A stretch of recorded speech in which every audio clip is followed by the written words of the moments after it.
ನಮಸ್ಕಾರ. G achiever ಕಾರ್ಯಕ್ರಮಕ್ಕೆ ಸ್ವಾಗತ. ನಾನು ದಿವೇಶ್ರೇ. ಇವತ್ತಿನ ಜಿ ಅಚೀವರ್ ಕಾರ್ಯಕ್ರಮದಲ್ಲಿ ಭಾಗಿಯಾಗ್ತಿರುವಂತಹ ಈ ವ್ಯಕ್ತಿ ಕಳೆದ 20 ವರ್ಷಗಳಿಂದ ಸಮಾಜ ಸೇವೆಯಲ್ಲಿ ತಮ್ಮನ್ನು ತಾವು ತೊಡಗಿಸಿಕೊಂಡಿದ್ದಾರೆ.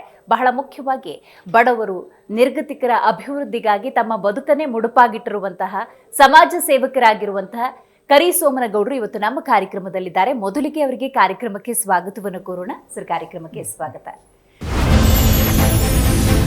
ಶ್ರೀ ಚಂದ್ರಶೇಖರ ಗೌಡ ಕರಿಸೋಮನಗೌಡ ಸಮಾಜ ಸೇವಕರು. ಇವರು ಗದಗ ಬೆಟಗೇರಿ ಅವಳಿ ನಗರದಲ್ಲಿ ಚಿರಪರಿಚಿತ. ಗದಗ ಬೆಟಗೇರಿ ನಗರಸಭೆಯ 9ನೇ ವಾರ್ಡ್ನ ನಗರಸಭಾ ಸದಸ್ಯರು.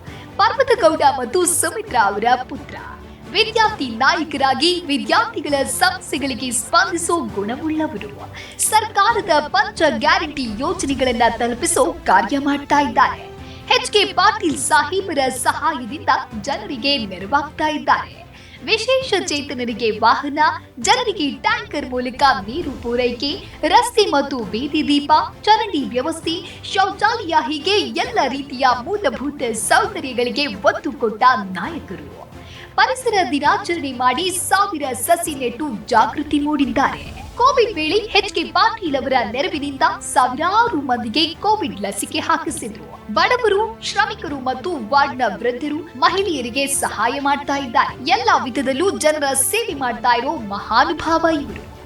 ಇವರಿಗೆ G Kannada news achievers award ನೀಡಿ ಗೌರವಿಸಲು ನಮಗೆ ಹೆಮ್ಮೆಯಾಗುತ್ತಿದೆ.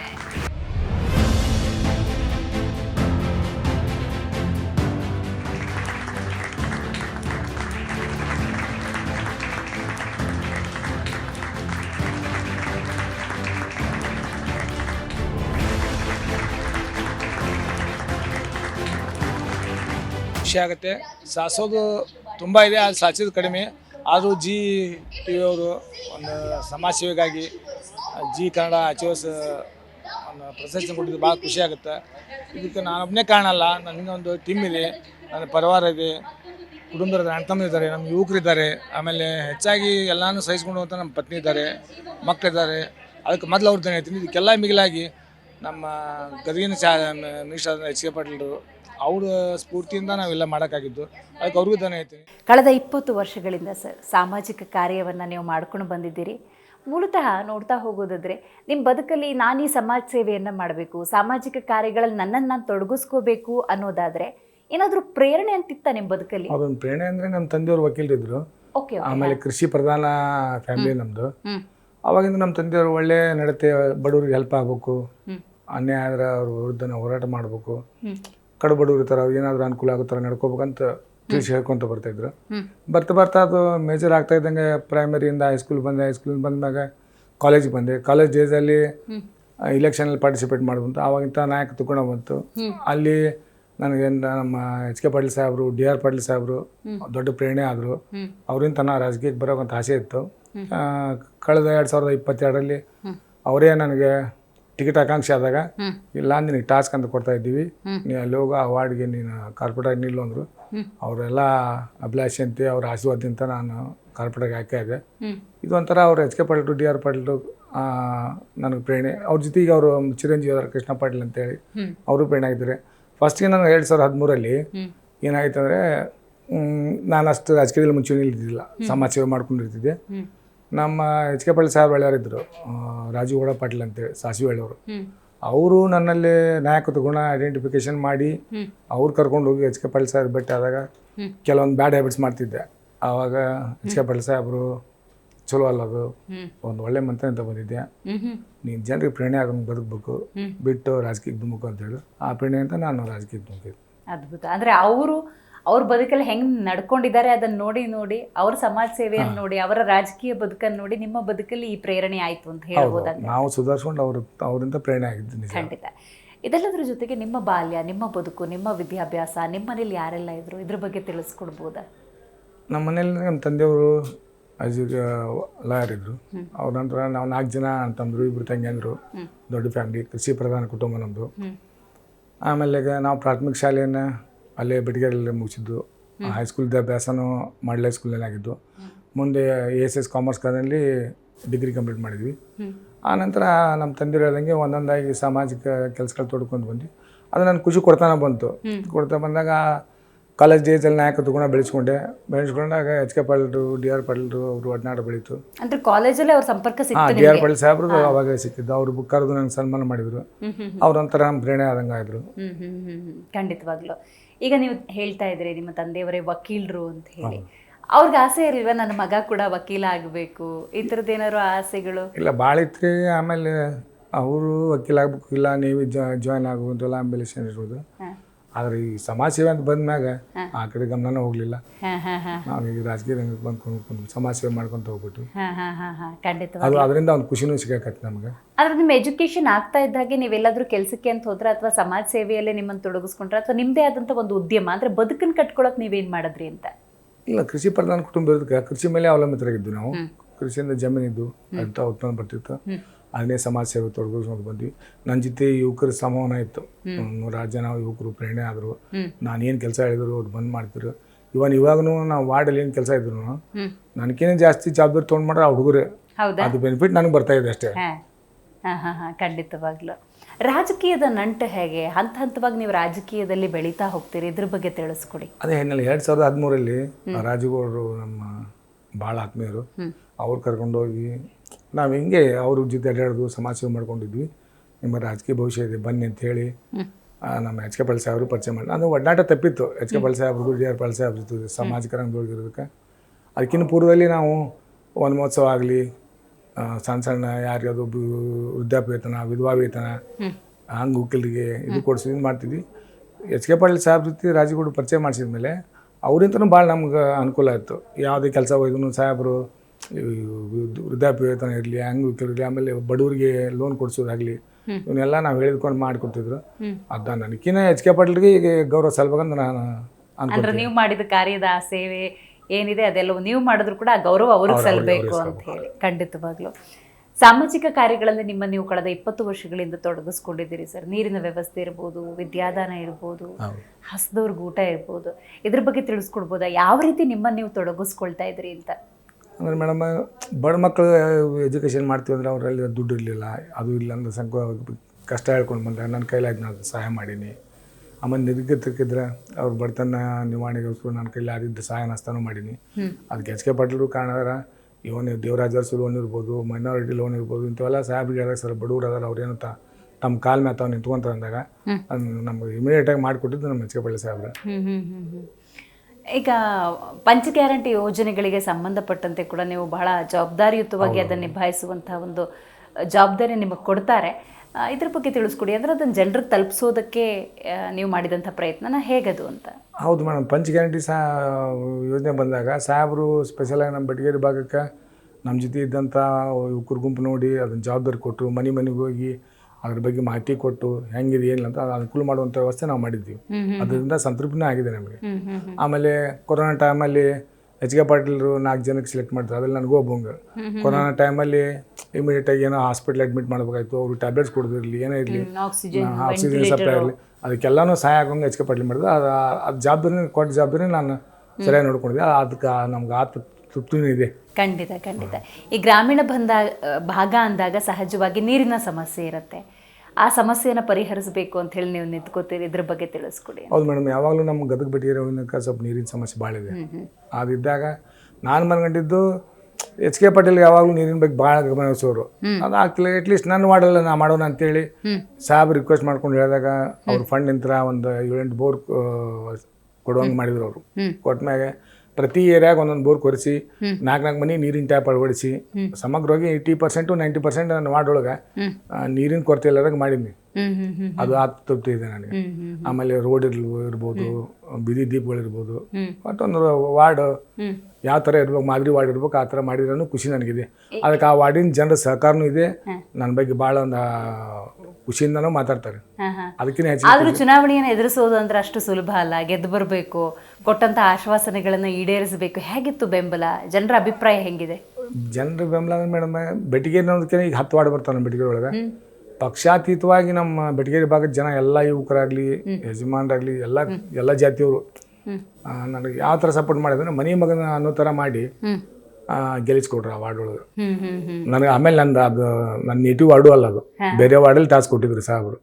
ಎಲ್ಲ ಜನ ಶೇರ್ ಮಾಡಿದಲ್ಲಿ. ಆಮೇಲೆ ಯುವಕರ ಗುಂಪಂತೂ ನಾನು ಯಾವತ್ತೂ ಮರೆಯೋಕ್ಕಾಗಲ್ಲ. ಪ್ರತಿ ಮನೆಗೂ ನಾನು ಹೋಗ್ಲಿಕ್ಕೆ ಅವ್ರಿಗೆ ಅಪ್ರೋಚ್ ಆಗಿದ್ರು, ಅದರಿಂದ ಆ ಗೆಲುವು ಕಂಡೆ ನಾನು. ಈಗ ಆ ಸಂದರ್ಭದಲ್ಲಿ ಕೊಟ್ಟಂತಹ ಆಶ್ವಾಸನೆಗಳಿರ್ಬೋದು, ವಾರ್ಡ್ ಮಟ್ಟದಲ್ಲಿ ನೀವು ಅಂದ್ಕೊಂಡ್ ಕಾರ್ಯಗಳೆಲ್ಲ ಈಗೆಲ್ಲ ಆಗಿದೆಯಾ? 80% ಆಗಿವೆ ಮೇಡಮ್. ಆದ್ರೆ ಒಂದು ನೋವು ಅಂದ್ರೆ ನನ್ನ ಜೊತೆ ಹುಡುಗರು ಏನೋ ಮಾಡೋಕ್ಕಾಗಲ್ಲ, ಕೊರಗಿದೆ. ಅದನ್ನು ನಾ ಸಾಹೇಬ್ ಹೇಳ್ಕೊಂಡು ಅಂತ ಮಾಡ್ತೇನೆ. ಒಂದು ನಿಮ್ ಜೊತೆಗೆ ನಿಂತವ್ರು ಎಂತ ಸಂದರ್ಭದಲ್ಲೂ ಕೂಡ ಅಂಥವ್ರು ಮಾಡಕ್ ಅನ್ನೋದು ಆಸೆ ಇದೆ. ಅದನ್ನು ಸಾಹೇಬ್ ಕಡೆ ಹೇಳ್ಕೊಂಡು ಹಂತವಾಗಿ. ಮಹಿಳಾ ಮತ್ತು ಮಕ್ಕಳ ಅಭಿವೃದ್ಧಿಗಾಗಿ ನಿರಂತರವಾಗಿ ಶ್ರಮವನ್ನ ಹಾಕ್ತಾ ಬಂದ್ರಿ, ಇದ್ರ ಬಗ್ಗೆ ತಿಳಿಸ್ಕೊಡಿ ಮೇಡಮ್. ಮಹಿಳೆಯರು ವಿಧಿಯವರು ಇರ್ಬೋದು, ಏಜ್ಡ್ ಇರ್ಬೋದು, ಅವರೆಲ್ಲ ಬಂದು ಬದುಕಿಗೆ ದಾರಿ ಇಲ್ಲಾರ್ದಂಗೆ, ದುಡ್ಡು ಇಲ್ಲಾರ್ದಂಗೆ ನೂರು ತೋಡ್ಕೊಂಡಾಗ ನಾ HK ಪಾಟೀಲ್ ಸಾಹೇಬ್ ಕಡೆ ಹೋಗಿ ಗಮ ತಂದಾಗ ಅಟ್ಲೀಸ್ಟ್ ಅವ್ರಿಗೆ ಆಫ್ಟರ್ 60 ಆದ್ಮೇಲೆ ವಿಧವಾ ವೇತನ ಇಂಥವೆಲ್ಲ ಸ್ಕೀಮ್ ಇದ್ದು. ಆಮೇಲೆ ಈಗ ಟೈಲರಿಂಗ್ ವೃತ್ತಿ ಇರ್ಬೋದು, ಅವ್ರಿಗೆ ಅಂತ ರಾಟಿ ಕೊಡಿಸೋದು ಇಂಥ ಕೆಲಸ ಮಾಡಿದ್ವಿ ಮೇಡಮ್. ಅದರಿಂದ ಅವರು ಖುಷಿಯಾಗಿದ್ದಾರೆ. ಈಗ ಗೃಹಲಕ್ಷ್ಮಿ ಗೃಹಜ್ಯೋತಿ ಅಂದಾಗ ಎಷ್ಟೋ ಸಂದರ್ಭದಲ್ಲಿ ಕಳೆದ 2.5 ವರ್ಷಗಳಿಂದ ಯೋಜನೆ ಜಾರಿಯಲ್ಲಿದ್ದಾಗ ಅದಕ್ಕೆ ಹೆಂಗೆ ಅರ್ಜಿ ಹಾಕಬೇಕು, ಯಾವ ರೀತಿ ಅದನ್ನ ನಾವು ತಗೋಬೇಕು ಅನ್ನುವಂಥ ಅರಿವೇ ಇರೋದಿಲ್ಲ. ಈ ನಿಟ್ಟಿನಲ್ಲಿ ಜಾಗೃತಿ ಕಾರ್ಯಗಳನ್ನ ನೀವು ಹೇಗೆ ಮಾಡಿದ್ರಿ? ಅದಕ್ಕಂತ ಒಂದು ಟೀಮ್ ಮಾಡಿದ್ರು HK ಪಾಟೀಲ್ ಸಾಹೇಬ್ರಿ. ಗ್ಯಾರಂಟಿ ಯೋಜನಾ ಪ್ರತಿಯೊಬ್ಬರಿಗೂ ತಲುಪಬೇಕು ಅಂತ 2 ವಾರ್ಡಿಗೆ 3 ವಾರ್ಡಿಗೆ ಒಬ್ಬೊಬ್ಬರಿಗೆ ಗ್ಯಾರಂಟಿ ಸಮಿತಿ ಸದಸ್ಯರು ಮಾಡಿದ್ರು. ಅವ್ರಿಗೆ ಆ ಜವಾಬ್ದಾರಿ ಕೊಟ್ಟಾಗ ಅವ್ರು ನನ್ನ ಕಡೆ ಬಂದಾಗ ಅವ್ರಿಗೆ ಏನೇನು ಮಾಹಿತಿ ಬೇಕು ಅದನ್ನ ಹೇಳಿ ಮನೆಗೆ ಹೋಗಿ ಅವ್ರ ಕಡೆ ಎಲ್ಲ ಮಾಹಿತಿ ತಗೊಂಡು ಈ ಥರ ಹಾಕ್ಬೇಕು, ಅದನ್ನ ನೀವು ಫಲಾನುಭವಿ ಆಗ್ತೀರಿ ಅಂತ ಹೇಳಿದಾಗ ನಮ್ಮ ಹುಡುಗರು ಸಮಗ್ರ ಮಾಡಿದ್ವಿ. ಆತ್ಮತೃಪ್ತಿ ಇದೆ ಅದು. ಖಂಡಿತ. ಇನ್ನು ಸಮಾಜದಲ್ಲಿ ವಿಕಲಚೇತನರಿದ್ದಾರೆ, ಅವ್ರಿಗೂ ಕೂಡ ಬೆಂಬಲವಾಗಿ ನಿಂತುಕೊಂಡು ಅವರು ಕೂಡ ಬದುಕಲ್ಲಿ ಸುಂದರವಾದಂತಹ ಜೀವನವನ್ನ ನಡೆಸಬಹುದು ಅಂತ ತೋರಿಸ್ಕೊಟ್ಟವ್ರು ನೀವು. ಇದ್ರ ಬಗ್ಗೆ ತಿಳಿಸಿ. ನನ್ನ ಕೈಲಾದ ಮಟ್ಟಿಗೆ ತಕ್ಕ ಮಟ್ಟಿಗೆ ಅಷ್ಟು ಪರಿಪೂರ್ಣವಾಗಿ ಮಾಡೋಕ್ಕಾಗಿಲ್ಲ. ಸಾಹೇಬ್ರು ಏನೋ ಅನುದಾನ ಕೊಟ್ಟಿದ್ದಾರೆ, ಅವ್ರಿಗೆ ವಿಕಲಚೇತನಿಗೆ ವೆಹಿಕಲ್ ಇರ್ಬೋದು, ಇನ್ನಿತರ ಏನೋ ಅವ್ರಿಗೆ ಅವಶ್ಯಕತೆ ಇದ್ದಿದ್ದು ಇರ್ಬೋದು, ಅಂಥವೆಲ್ಲ ಪೂರೈಸಿದ್ರು ಒಂದು ನಂಬಿಕೆ ಇದೆ ನನಗೆ. ಖಂಡಿತ ಸರ್. ಇದೆಲ್ಲದ ಜೊತೆಗೆ ಜನಸಾಮಾನ್ಯರು ವಿಶೇಷವಾಗಿ ಯಾವುದೇ ಸರ್ಕಾರ ಬರಲಿ ಕೇಳೋದು ಒಂದು ಆರೋಗ್ಯ, ಇನ್ನೊಂದು ಶಿಕ್ಷಣ, ಮೂಲಭೂತ ಸೌಕರ್ಯಗಳು. ಹಾಗಾಗಿ ಆಗಾಗ ಉಚಿತ ಹೃದಯ ತಪಾಸಣೆ ಇರ್ಬೋದು, ಶಿಬಿರಗಳನ್ನು ನಡೆಸಿ ಅವರ ಆರೋಗ್ಯ ತಪಾಸಣೆ ಮಾಡುವಂಥ ಕೆಲಸವನ್ನು ನಿರಂತರವಾಗಿ ಮಾಡ್ಕೊಂಡು ಬಂದಿದ್ದೀರಿ. ಯಾವ ಥರ ಈ ತಪಾಸಣಾ ಶಿಬಿರಗಳನ್ನು ನೀವು ಮಾಡ್ತಾ ಇದ್ರಿ, ಯಾವಾಗಿಂದ ಮಾಡ್ತಾ ಇದ್ರಿ? ಅಂದ್ರೆ ಮೇಡಮ್ ಅವ್ರದ್ದು HK ಪಾಟೀಲ್ ಸೇವಾ ಲಾಸ್ಟ್ 2022 ಇಂದ HK ಪಾಟೀಲ್ ಸೇವಾ ತಂಡ ಅಂತೇಳಿ ನಮ್ಮ ಗದಗ ಜಿಲ್ಲೆಗೆ ಸಾಹೇಬ್ರು ಮಾಡಿದ್ರು. ಅದ್ರೊಳಗೆ ನಾನು ಒಬ್ಬ ಕೋಆರ್ಡಿನೇಟರ್ ಆಗಿದ್ದೆ. ಫಸ್ಟ್ ಕ್ಯಾಪ್ಟನ್ ಇದ್ದೆ, ಇವಾಗ ಮತ್ತೆ ಕೋಆರ್ಡಿನೇಟರ್ ಅಂತ ಜವಾಬ್ದಾರಿ ವಹಿಸಿದ್ದಾರೆ. ನಮ್ಮ ವಾರ್ಡಲ್ಲಿ ಪಕ್ಕದಲ್ಲಿ ವಾರ್ಡಲ್ಲಿ ಇರೋ ಯಾರು ಕಣ್ಣಿನ ಆಪರೇಷನ್ ಇರ್ಬೋದು, ಹೃದಯ ಆಪರೇಷನ್, ಕಿಡ್ನಿ ಟ್ರಾನ್ಸ್ಪ್ಲಾಂಟ್ ಇರ್ಬೋದು, ಇಂಥವಕ್ಕೆಲ್ಲ ಮಾಹಿತಿ ತೊಗೊಂಡು ಸಾಹೇಬ್ರ ಕಡೆ ಗಮನಕ್ಕೆ ತಂದಾಗ ಅವರು ಫ್ರೀಯಾಗಿ ಯಾವ ಫಲಾಪೇಕ್ಷ ಇಲ್ಲದೇ ಅದನ್ನ ಎಲ್ಲರಿಗೂ ಮಾಡಿಸ್ಕೊಡುವಂಥ ಜವಾಬ್ದಾರಿ ಮಾಡಿದ್ರು. ನಾವು ಆ ಥರ ನಡ್ಕೊಂಡ್ವಿ. ಎಷ್ಟೋ ಜನ ಕಣ್ಣು ಕಾಣೋಂಗಾಗಿದೆ. ಆ ಕಿಡ್ನಿ ಸಮಸ್ಯೆ ಇದ್ದವರು ಕಿಡ್ನಿ ಹಾಕ್ಸ್ಕೊಟ್ಟಿದ್ದಾರೆ. ಆಮೇಲೆ ಹಾರ್ಟ್ ಆಪರೇಷನ್ ಮಾಡಿಸಿದ್ದಾರೆ. ಇವೆಲ್ಲ HK ಪಾಟೀಲ್ ಸೇವಾ ತಂಡನೇ ಆಗಿದ್ದು. ಓಕೆ, ಖಂಡಿತವಾಗ್ಲು. ಇನ್ನು ಗ್ರಾಮೀಣ ಭಾಗ ಅಂದಾಗ ಓದಬೇಕು ಅಂತ ಆಸೆ ಇರುವಂಥ ಅದೆಷ್ಟೋ ವಿದ್ಯಾರ್ಥಿಗಳಿಗೆ ಕೆಲವೊಮ್ಮೆ ಡಿಸ್ಟೆನ್ಸ್ ಅನ್ನೋದು ವಿದ್ಯೆಯನ್ನೇ ಮರೀಚಿಕೆ ಮಾಡಿಬಿಡತ್ತೆ. ಹಾಸ್ಟೆಲ್ ವ್ಯವಸ್ಥೆ ಇದ್ರೆ ಎಷ್ಟು ಚೆನ್ನಾಗಿರುತ್ತಪ್ಪ ಅನ್ನುವಂಥ ಭಾವನೆಗಳು ಬರ್ತವೆ. ಸೊ ಅಂಥ ಸಂದರ್ಭದಲ್ಲಿ ಆ ವಿದ್ಯಾರ್ಥಿಗಳಿಗೆ ಹಾಸ್ಟೆಲ್ ವ್ಯವಸ್ಥೆಯನ್ನು ಕಲ್ಪಿಸ್ಕೊಟ್ಟು ಅವ್ರಿಗೆ ದಾರಿ ದೀಪ ಆದ್ರೆ ತುಂಬಾ ಜನಕ್ಕೆ ಆ ಥರ ಮಾಡಿದ್ದೀನಿ ಮೇಡಮ್. ವರ್ಷಕ್ಕೆ ಏನಂದ್ರೆ 20-30 ಜನ ಬರ್ತಾರೆ. ನಾನು HK ಪಾಟೀಲ್ ಸಾಹೇಬ್ ರೆಕಮೆಂಡೇಶನ್ ತೊಗೊಂಡು ಯಾವುದಕ್ಕಿಲ್ಲ ನಂಗೆ ಅವ್ರಿಗೆ ಹಾಸ್ಟೆಲ್ ವ್ಯವಸ್ಥೆ ಮಾಡೋದು, ಇವನ್ ಅವ್ರ ಫೀ ಕಮ್ಮಿದ್ರೆ ಫೀ ತುಂಬುವಂಥ ವ್ಯವಸ್ಥೆನೂ ನಾನು ಮಾಡಿದ್ದೀನಿ ನನ್ನ ಕೈಲಾದ ಮಟ್ಟಿಗೆ. ಖಂಡಿತವಾಗ್ಲು. ಇನ್ನು ಮೂಲಭೂತ ಸೌಕರ್ಯಗಳು ಸರ್, ಅದು ಒದಗಬೇಕು ಅನ್ನುವಂಥ ನಿಟ್ಟಿನಲ್ಲಿ ಈಗ ನೋಡಿ ಗ್ರಾಮೀಣ ಭಾಗದಲ್ಲಿ ಬಹಳಷ್ಟು ಸಮಸ್ಯೆಗಳಿರ್ತವೆ. ವಾರ್ಡ್ ಮಟ್ಟದಲ್ಲಿ ನೋಡೋದಾದ್ರೂ ಕೂಡ ಈಗ ಅಲ್ಲಿ ಚರಂಡಿಗಳ ವ್ಯವಸ್ಥೆ ಇರ್ಬೋದು, ಅಲ್ಲಿ ನೀರಿನ ವ್ಯವಸ್ಥೆ ಇರ್ಬೋದು, ದಾರಿ ದೀಪಗಳಿರ್ಬೋದು, ಇವುಗಳನ್ನ ಹೇಗೆ ಮಾಡ್ಕೊಂಡ್ ಬಂದ್ರಿ? ಸ್ಟಾರ್ಟಿಂಗ್ ಮೇಡಮ್ ನನ್ಗೆ ಅದ್ರ ಬಗ್ಗೆ ಐಡಿಯಾ ಇರ್ತಿರ್ಲಿಲ್ಲ. ಆಮೇಲೆ ಬರ್ತಾ ಮೀಟಿಂಗ್ ಹೋದಾಗ, ನಗರಸಭೆಯಲ್ಲಿ ಹೋದಾಗ ಎಲ್ಲ ಮಾಹಿತಿ ತಗೊಂಡೆ. ಜನರ ಮೂಲಭೂತ ಸೌಕರ್ಯ ಏನ್ ಕೇಳ್ತಾರೆ ಅಂದ್ರೆ ನೀರು, ಚರಂಡಿ, ಸ್ವಚ್ಛತೆ ಕೇಳ್ತಾರೆ. ಅದ್ರ ಕಡೆ ನಾನು ಜಾಸ್ತಿ ಒತ್ತು ಕೊಟ್ಟೆ. ಅದು ಹಂತವಾಗಿ ಎಲ್ಲಾನು ಮಾಡ್ಕೊಂಡು ಬಂದೆ. ಇವಾಗ ನನ್ನ ವಾರ್ಡಲ್ಲಿ ಹೆಚ್ಚು ಕಡಿಮೆ ಯಾವುದು ಆ ಥರ ಕೊರತೆ ಇದೆ ಅಂತ ನಂಗೆ ಅನಿಸ್ತಾ ಇಲ್ಲ. ವಿದ್ಯಾರ್ಥಿಗಳು ಕೆಲವೊಮ್ಮೆ ಎಜುಕೇಶನ್ ಮಾಡಬೇಕು ಅನ್ನುವಂತಹ ಆಸೆ ಇರುತ್ತೆ, ಆದರೆ ಹಣದ ಕೊರತೆ ಇರುತ್ತೆ. ಅವರಿಗೆ ವಿದ್ಯಾರ್ಥಿ ವೇತನವನ್ನು ಒದಗಿಸ್ಕೊಡುವಂಥ ನಿಟ್ಟಿನಲ್ಲಿ ಬಹಳ ಶ್ರಮ ಹಾಕಿದ್ರಿ ನೀವು ಇದ್ರ ಬಗ್ಗೆ. ಹೌದು, ಆ ಥರ ಮಾಡಿದ್ದೀನಿ. Right sir. ಇದೆಲ್ಲದರ ಜೊತೆಗೆ ಬಹಳ ಮುಖ್ಯವಾಗಿ ರಾಜಕೀಯದಲ್ಲಿ ನೀವು ಇನ್ನೂ ಕೂಡ ಮುಂದುವರಿಬೇಕು ಅನ್ನುವಂತಹ ಆಸೆ ಆಶೋತ್ತರಗಳು, ಮುಂದಿನ ಗುರಿ ಏನಾದರೂ ಇಟ್ಕೊಂಡಿದ್ದೀರಾ, ಅಥವಾ ಎಸ್ ಇದೊಂದು ಜವಾಬ್ದಾರಿ ಕೊಟ್ಟಿದ್ರು ನಾನು ಅದನ್ನು ನಿಭಾಯಿಸ್ಕೊಂಡು ಹೋದೆ, ಇಲ್ಲಿಗೆ ಸಾಕು, ಈ ಥರದ ಭಾವನೆ ಇದೆಯಾ, ಹೇಗೆ? ಇವಾಗ ಮೇಡಮ್ ರಾಜಕೀಯಕ್ಕೆ ಸಮಾಜ ಸೇವೆನೇ ಮಾಡ್ಕೊಂಡು ಹೋಗ್ಬೇಕು, ನನ್ನ ಕೈಲಿ ಸೇವಾ ಮಾಡ್ಬೇಕು, ಜನರಿಗೆ ನಾನು ತೃಪ್ತಿ ಆಗೋ ಥರ ಒಂದು ಕೆಲಸ ಮಾಡ್ಕೊಡ್ಬೇಕು ಅಂತೀವಿ. ಮುಂದಿನ ದಾರಿ ಇನ್ನೂ ನಾ ಫೈನಲ್ ಮಾಡಲ್ಲ. ಇನ್ನು 10 ತಿಂಗಳಿದೆ ಮೇಡಮ್ ನಮ್ದು. ಹೌದು ಕಾರ್ಪೊರೇಷನ್ ಅವಕಾಶ, ಅವಕಾಶ ಇದೆ. ಹಾ. ಅಷ್ಟರೊಳಗೆ ನಾನು ವಾರ್ಡಿಗೆ ಆಯ್ತು, ಗದಗ ಬಟಗೇರಿ ಜನತೆಗೆ ಆಯ್ತು, ಹಾ. ನನ್ನಿಂದ ನಾ ಸಹಾಯ ಮಾಡೋಕ್ಕೆ ಪ್ರಯತ್ನ ಪಡ್ತೀನಿ. ಹಾ. ರಾಜಕೀಯ ಭವಿಷ್ಯದ ಬಗ್ಗೆ ಇನ್ನೂ ನಿರ್ಧಾರ ಮಾಡಿಲ್ಲ ಮೇಡಮ್. ಹಾ. ಇದೊಂದು ಟರ್ಮ್ ಸಾಕು ಅನಿಸ್ತಾ ಇದೆ. ಹಾ. ಮುಂದಿನ ಭವಿಷ್ಯ ನಮ್ಮ ಎಚ್ ಕೆ ಪಾಟೀಲ್ ಸಾಹೇಬ್ರು ಹೇಳ್ತಾರೆ ಆ ಥರ ನಡ್ಕೊತೀನಿ. ಖಂಡಿತ. ಈಗ ನೀವು ಸಮಾಜ ಸೇವೆ ಅಂತ ಮತ್ತೊಮ್ಮೆ ಹೇಳಿದ್ದಕ್ಕಾಗಿ ಕೋವಿಡ್ ಅಂದಾಗ ವಿಶ್ವದಾದ್ಯಂತ ಜನಸಾಮಾನ್ಯರೆಲ್ಲರೂ ಕೂಡ ತತ್ತರಿಸಿದಂತಹ ಸನ್ನಿವೇಶ, ಈಗಿದ್ದವ್ರು ಇನ್ನೊಂದು ಗಂಟೆಗಿಲ್ಲ ಅನ್ನುವಂತಹ ಪರಿಸ್ಥಿತಿಯನ್ನು ಪ್ರತಿಯೊಬ್ಬರು ಕೂಡ ಎದುರಿಸಿದ್ರು. ಆ ಸಂದರ್ಭದಲ್ಲಿ ಈಗ ಜನರಿಗೆ ಅಗತ್ಯ ವಸ್ತುಗಳನ್ನು ತಲುಪಿಸುವಂಥ ನಿಟ್ಟಿನಲ್ಲಿ, ಆರೋಗ್ಯದ ಕಾಳಜಿಯನ್ನು ವಹಿಸುವಂಥ ನಿಟ್ಟಿನಲ್ಲಿ ಹೇಗೆ ಕಾರ್ಯನಿರ್ವಹಿಸಿದ್ರಿ ಆ ದಿನಗಳಲ್ಲಿ? ಮೇಡಮ್ ಏನಂದ್ರೆ ಎಚ್ ಕೆ ಪಾಟೀಲ್ ನಮ್ಗೇನು ಜವಾಬ್ದಾರಿ ಕೊಟ್ಟಿದ್ರು, ನನ್ನ ಜೊತೆ ಒಂದು ಯುವಕರ ತಂಡ ಇತ್ತಲ್ಲ, ಎಲ್ಲರೂ ಒಂದೊಂಥರ ಜವಾಬ್ದಾರಿ ತೊಗೊಂತಿದ್ರು. ಒಬ್ಬರು ಹಾಸ್ಪಿಟ್ಲ್ ಹೋಗುದು, ಅಡ್ಮಿಟ್ ಮಾಡೋದು, ಇನ್ ಕೇಸ್ ಅವ್ರು ಸೀರಿಯಸ್ ಆಗ್ತದೆ ಮತ್ತೆ ಜಿಮ್ಸ್ ಕರ್ಕೊಂಡು ಹೋಗುವಂಥ ಆಂಬುಲೆನ್ಸ್ ವ್ಯವಸ್ಥೆ ಮಾಡೋ ಸಾಹೇಬ್ರಿಗೆ ಆಂಬುಲೆನ್ಸ್ ವ್ಯವಸ್ಥೆ ಮಾಡಿದ್ರು. ಅದರಲ್ಲಿ ನಮ್ಮ ಮಲ್ಲು ಬಾರ್ಕೇರ್, ಪ್ರವೀಣ್ ಹುಣಸಿಂಬರ್ ಇಂಥವ್ರು ಇದ್ರು. ಆಮೇಲೆ ಎಲ್ಲಕ್ಕಿಂತ ಹೆಚ್ಚಾಗಿ ನಮ್ಮ ಫ್ಯಾಮಿಲಿದು ಸಪೋರ್ಟ್ ಭಾಳ ಇದೆ ಮೇಡಮ್. ನಮ್ಮ ಅಣ್ಣ ತಮ್ಮರಾತು, ನಮ್ಮ ತಾಯಿಯವ್ರಾತು, ನಮ್ಮ ಮಿಸಸ್ಸು ಕೆಲವೊಂದ್ಸರಿ ಏನ್ ಸಾಕ್ ಬಿಡಪ್ಪ ಅನ್ನೋ ಲೆಕ್ಕಕ್ಕೆ ಬರದೆ. ಕೊರೋನಾ ಅಂದ್ರೆ ಭಯದ ವಾತಾವರಣ ಇತ್ತು. ಎಷ್ಟೋ ಸರಿ ಮನೆಗೆ ಸೇರಿಸ್ಕೊಳ್ಳೋ ಅಂತ ಇದಾದಾಗ ನಮ್ಮ ಮಿಸಸ್ ಭಾಳ ಅದಕ್ಕೆ ನಮ್ಗೆ ಅಪ್ರೋಚ್ ಆಗಿ ಮಾಡ್ಕೊಂಡು ಒಳ್ಳೆ ಕೆಲಸ ಎಚ್ ಕೆ ಪಾಟೀಲ್ ಕೊಟ್ಟಿದ್ದಾರೆ. ಅದು ಮಾಡಿದ್ರು. ಅದು ಸಾಕಷ್ಟು ಜನಕ್ಕೆ ನಾವು ಬೆಳಿಗ್ಗೆ ಅಂತ ಗದಿಗೆ ಕರ್ಕೊಂಡು ಹೋಗ್ಬೇಕು, ಆಕ್ಸಿಜನ್ ಪರಿಸ್ಬೇಕು, ಇವನ್ ಗುಳಿಗಿ ಇಲ್ಲಾಂದ್ರೆ ಗುಳಿಗಿ ಟ್ಯಾಬ್ಲೆಟ್ಸ್ ಕೊಡುವಂತ ವ್ಯವಸ್ಥೆನೂ ಮಾಡಿದ್ವಿ. ಎಚ್ ಕೆ ಪಾಟೀಲ್ ಸಾಹೇಬ್ರು ಅದಕ್ಕಂತ ಒಂದು ಫಾರ್ಮಸಿನೂ ತೆಗೆದ್ರು ಹುಲ್ಕೋಟೊಳಗ್ರಿ.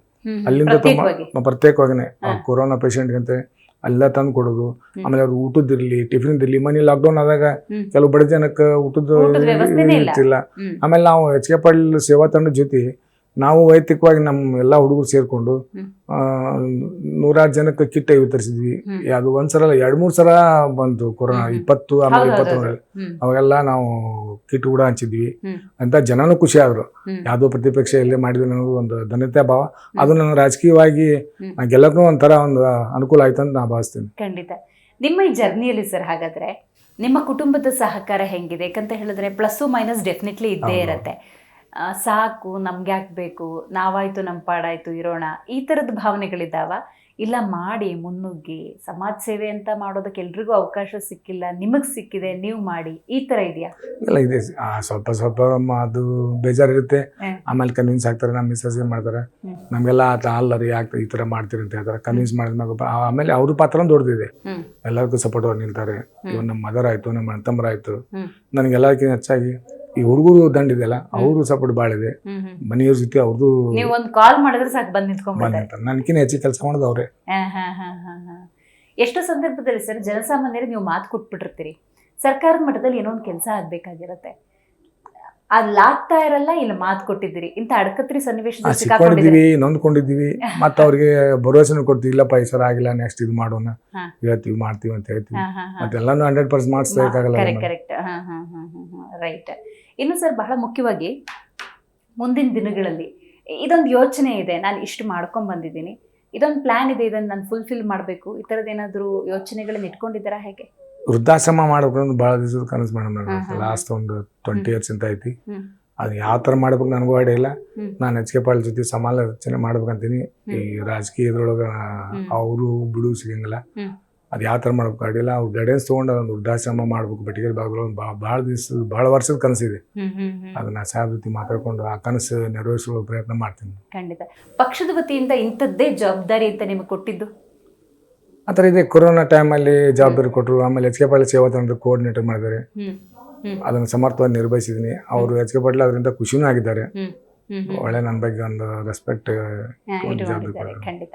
ಎಷ್ಟೋ ಜನ ನಿಮ್ಮಿಂದ ಸಹಾಯವನ್ನು ಪಡ್ಕೊಂಡಿರ್ತಾರೆ, ಪಡ್ಕೊಂಡಾದ್ಮೇಲೆ ಬರ್ತಾರೆ, ಅಣ್ಣ ನಿಮ್ಮಿಂದ ಉಪಕಾರ ಆಯಿತು, ಬದುಕಿಟ್ಕೊಂಡ್ವಿ, ನಮ್ಮ ಆರೋಗ್ಯ ಉಳಿತು, ನನ್ನ ಹೆಲ್ತ್ ಇವಾಗ ಚೆನ್ನಾಗಿದೆ, ನೀವು ಆ ಕಾರ್ಯಕ್ರಮ ಮಾಡಿದ್ದಕ್ಕಾಯ್ತು, ಈ ಥರ ಎಷ್ಟೋ ಜನ ಬಂದ್ಬಿಟ್ಟು ಫೀಡ್ಬ್ಯಾಕ್ ಅನ್ನ ಹೇಳ್ಬೋದು. ಏನು ಅನ್ಸುತ್ತೆ ನಿಮ್ಗೆ? ಖುಷಿ ಅನ್ಸುತ್ತೆ.